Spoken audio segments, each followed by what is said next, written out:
Hello, crew, and welcome back to your 7 Minutes of Piracy. Today we have an exciting episode. We're going to go over Book 1. We're going to talk about Book 2, a little sneak peek of the cover. We're going to do some Q&A with the author. And then, of course, we're going to get to your pirate facts of the week. Robert. Thank you, Margaret. Let's talk about book number 1. I've got a copy here, still for sale on Amazon.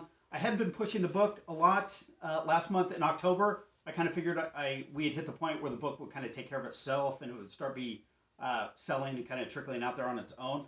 I sold exactly 1 book in October. Hey, thank you, person who bought my book in October. I appreciate it. I didn't realize it would dry up like a faucet like that, so I thought we'd talk about the book a little bit.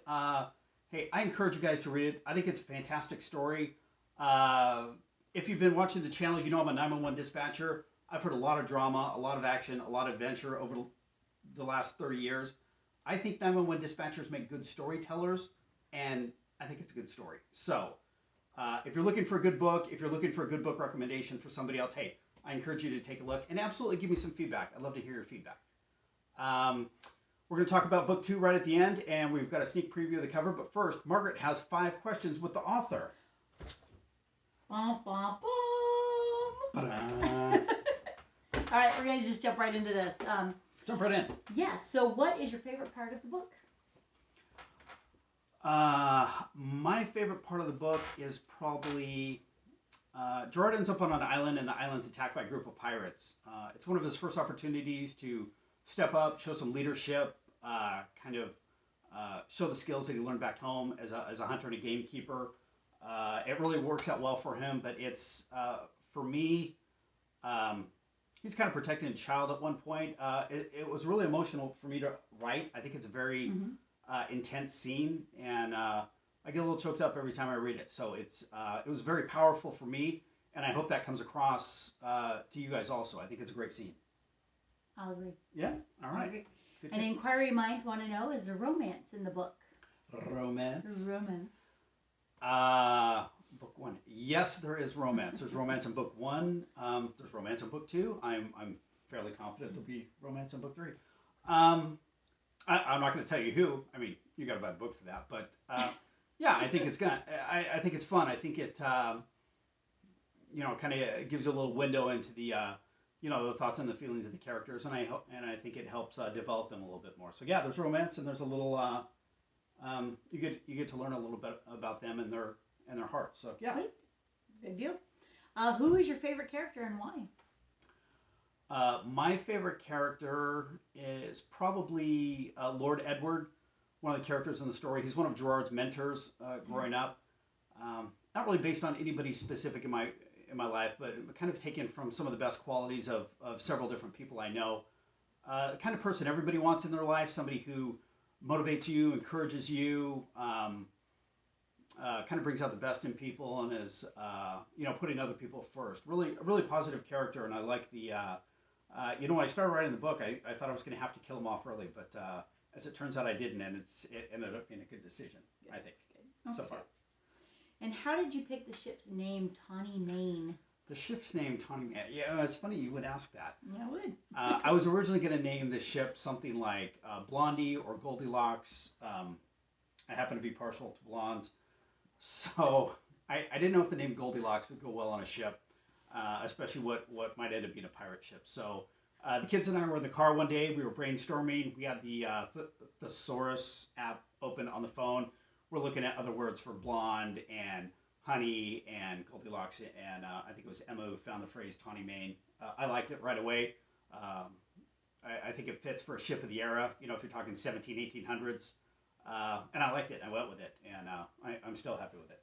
Good. I like it too. Good. I do.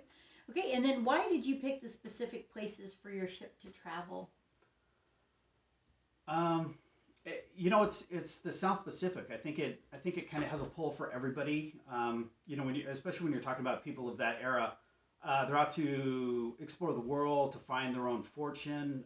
The South Pacific was uncharted map territory. So I think the pull now is kind of the same as the pull was then. I think there's still deserted tropical islands out there, and I don't know if I want to be shipwrecked on one for a long time, but spending a week shipwrecked on an island with you and a cake of rum doesn't sound too bad. Let's do it. Okay. I'm ready. All right, we'll book it. Okay. What else you got? Those are my questions. Oh, okay. That's it. Okay, before we get to the Pirate Fact of the Week, let's talk about book number 2. Book number 2 is right on track. Got kickback from my editor. I finished the first rewrite. I've probably got one more read through. Then I'm going to start uploading. Everything's going great. I'm happy with it. I'm done with all the changes right now. We're just checking for mistakes and acknowledging the mistakes that I've left in there that my family and my editor have all pointed out to me. Like, you can't do that. And I said, yes, I can, because I'm the writer. So everything's going good. Nicole got the cover artwork back to me this past week, and it's fantastic. I'm going to give you a little peek at what it looks like right here.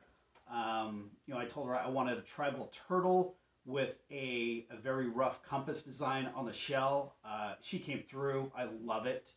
I'm going to end up putting this on kind of a water background, and I've kind of already got a mock-up online. I think it looks fantastic.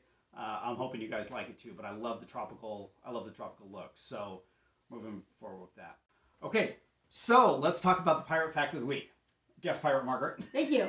So I'm going to talk today about Captain Samuel Bellamy. He was an English pirate in the 18th century. He was known as Black Sam because he wore his long black wig. He was known as the wealthiest pirate in history, which is kind of a big deal. His reign lasted only a little bit, like a year and a half, but in that time he captured over 53 ships, and in that he was known for his mercy and generosity towards his captives. You're close. And earned the nickname Prince of Pirates because of that. So anyway, wealthiest, and he was only 28 years old when he did all this. So it was a pretty big deal. Nice. Yes. 53 ships. You could do one a week and 2 on New Year's Eve. Yeah. Okay. That's it. Hey, thanks for tuning in. I would love to get some comments. I would love to get some feedback. For those of you interested in the book, still available on Amazon. We're still looking for a Black Friday release of book number 2, but stay tuned for updates on that, and possibly it might be leaked early to people who are paying attention to the channel. So until we see each other again, fair winds, my friends.